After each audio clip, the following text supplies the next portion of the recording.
back to another video. I am Big Mama Joe and today we're gonna talk about the walking catfish, the Clarias Batrachus.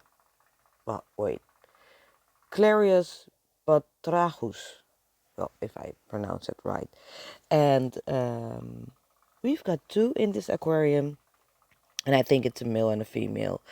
And as you can see, I've got a large piece of bogwood and it's a really large piece so they can hide, and some birch leaves, because I find, well, they find, they love to hide, and I can put stones and rocks in there, but they are so strong, so I don't want anything to fall on them or anything.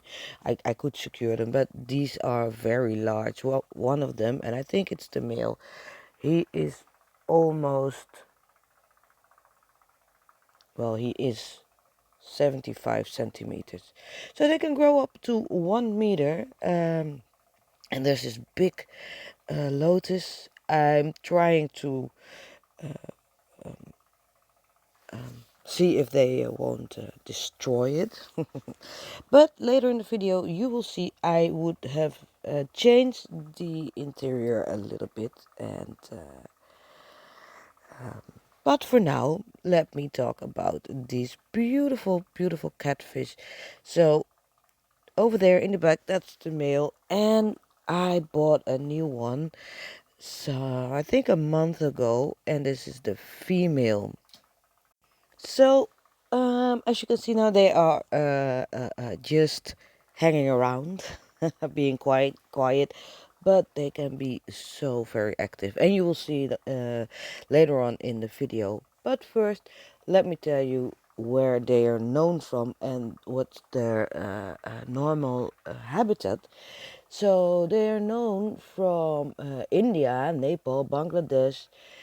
We have Sri Lanka, Pakistan, Thailand, Vietnam, Laos, Cambodia, I think Myanmar, Singapore, Malaysia, and also Indonesia.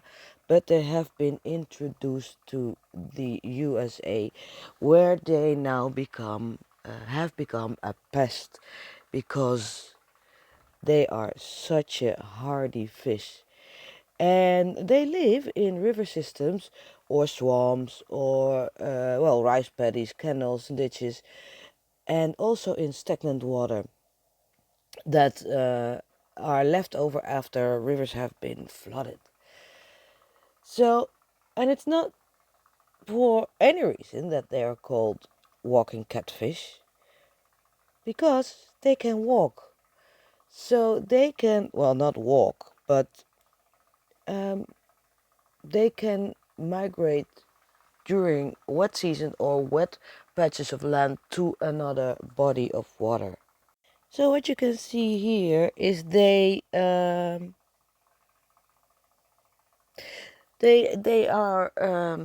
how do you say it? They want to see who is the strongest, who is not, but it's also uh, uh, a ritual of breeding behavior. So the touching and the curling around each other, and after a while of being active, they will like this lay down again. But I will come back to that a little later. The walking catfish, it is an incredibly hardy species. So it's very tolerant of a very wide range of water chemistry and temperature. So they can survive in even oxygen depleted conditions, because they breathe air, atmospheric air. And it's also so that if you have a lid on your tank and they cannot get to the surface air, they can even drown if they are underwater for too long. So how they walk is because they have this very stiff pectoral fins. They have kind of like spines in them, and you know, that's how they can wiggle around.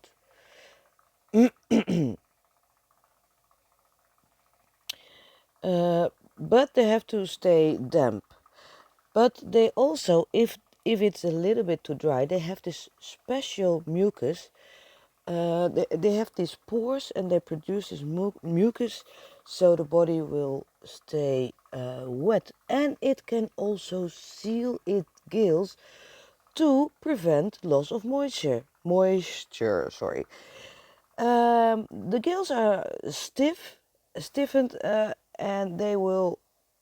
That's why they won't collapse when they're outside of the water. So I don't know if you see when they catch like sharks, and if they put them on dry land, you see the gills, they flap open because it's very soft material.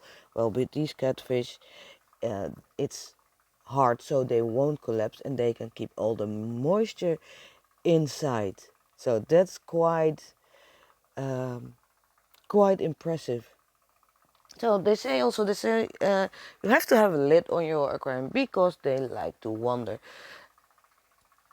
I well, I've been there, and I have this video, but it's a Dutch video. But maybe I can make it in English. But we had one of the walking catfish, not these, because if you see the big one, that is the male, I think, and I will talk about that. If how you can see it's a male or a female. But the female got out, and well, I was in time because my beautiful cat woke me up to say that there was a fish outside the aquarium. Um, well, this behavior, they're looking to size up. So, and also, who is strong? Are you strong? Am I strong? But it's all ritual. Um, And I think it's such a beautiful fish. But don't keep these fish with smaller fish because they will bully them or they will eat them. And even if you keep them with the bigger fish, as you can see, they love the leaves. They love to just dig into it, hide in it, play with it. So I really like the leaves. But in the end, the leaves will decay. Do you say decay?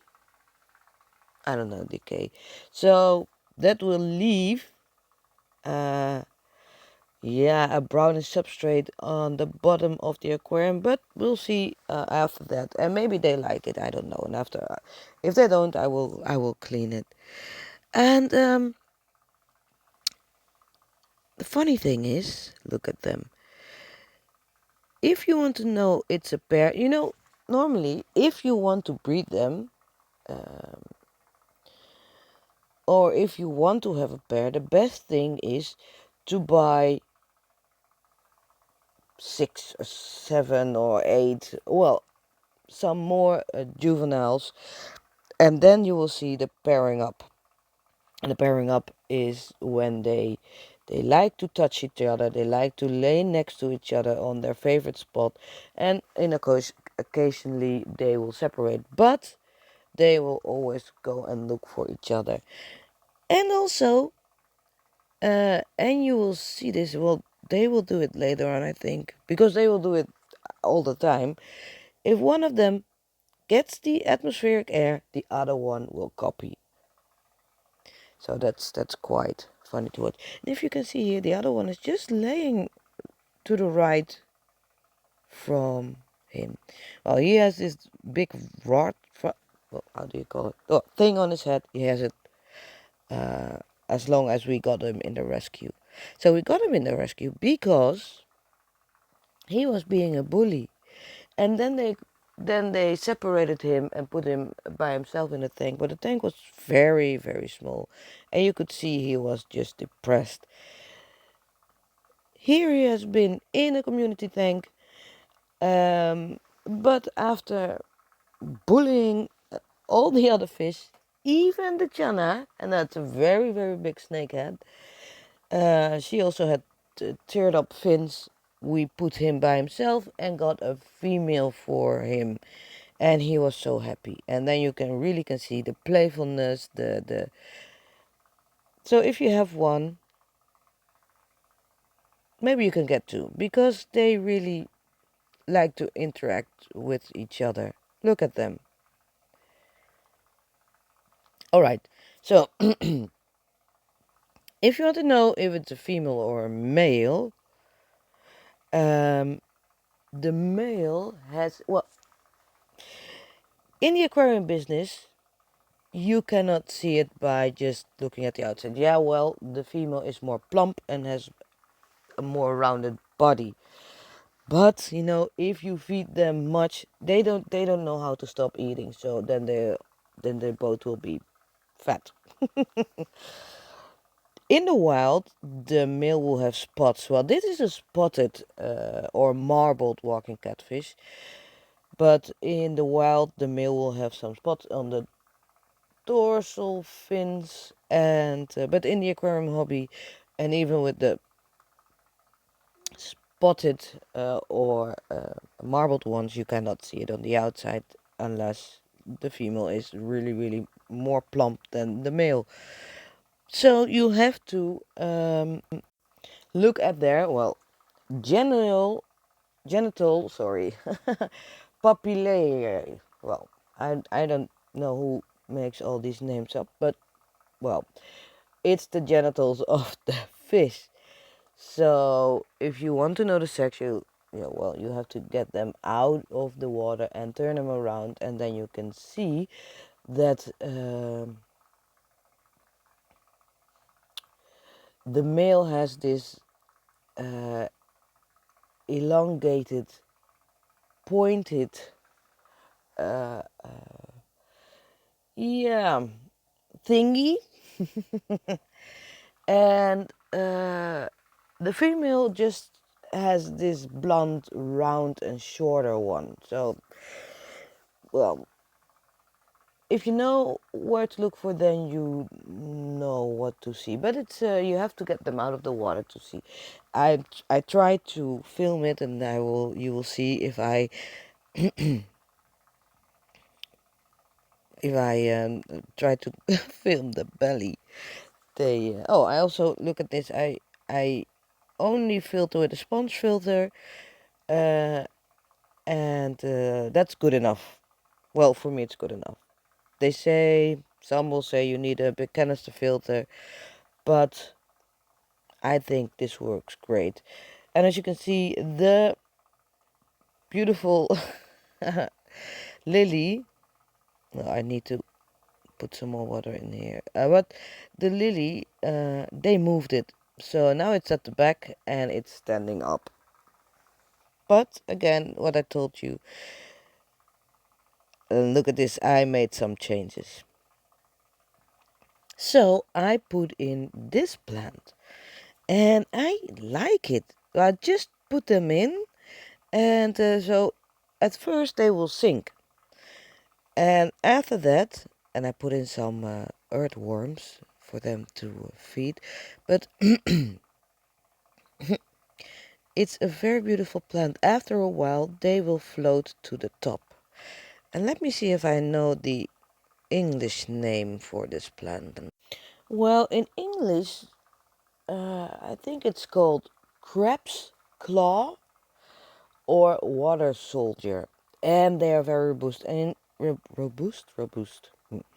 If you can see, the mature plants have these spines, so that's why not many fish will demolish this plant. And as you can see, the younger leaves, they don't have the spiny spikes. So if you have the mature plant, it will shoot out runners like these runners you see here, and then it will start grow another plant, and until that matures, it will shoot out some more plants. So I really like this plant if you want to have a nice green plant in your aquarium. So as you can see, the sorry, Right now, the mature plants are still at the bottom, as the catfish. And the runners are already starting to go up.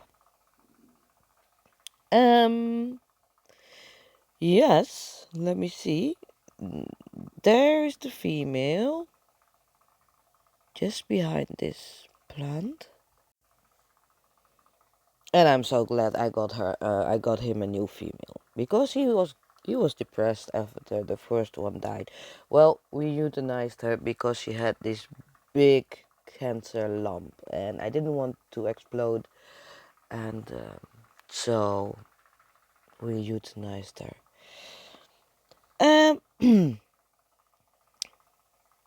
Right. Can you see this?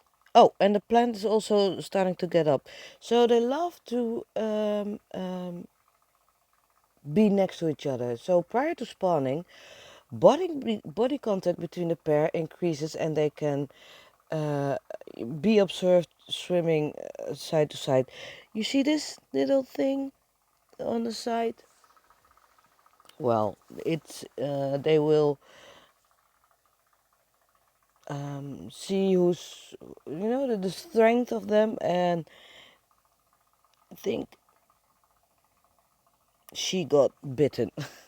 But there's no harm, and that will heal quite quickly. So you can see, if there is really aggression, you will see this, and they can be very, very aggressive. But due to spawning, they increase of body contact, and they will swim side by side, as you saw earlier in the video. And normally they um, um, will dig caves into the river banks, and there they will lay their spawn or the eggs. But if they don't have it, they will make a pit in the substrate, and will lay the eggs or deposit the eggs into this pit. Um, the actual spawning event, or the well having the intimate time, can last for 20 hours. And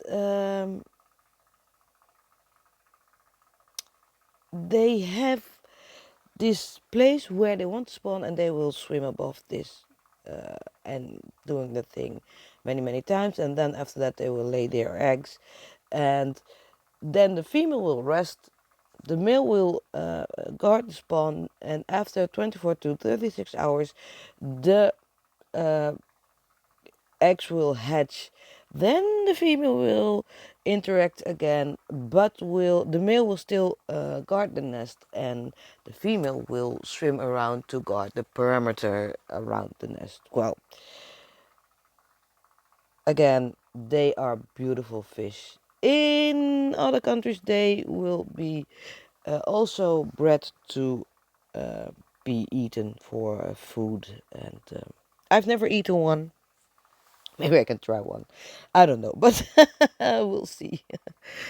Still feels like I'm eating a pet. So, I will keep it by this because I'm already having a long video. So, I will say thank you for watching. Look how beautiful, and look how beautiful it is how they camouflage in the leaves, and how they just well. If I was a fish, I think I also want to be playing in leaves. Ah, well, again, I want to thank you, and I hope this information will help you. But notice, before you get one, they can really be bullies. So keep that in mind. And again, well, look at this, look at this. So they go up for air, and the other one immediately copies. Oh, wow. That's also a way of finding each other, because they can also live in very murky water. But I'm gonna wrap this up. And I want to say thank you very much again for watching this video. It would really help if you like, and if you subscribe, you won't miss any video I will post.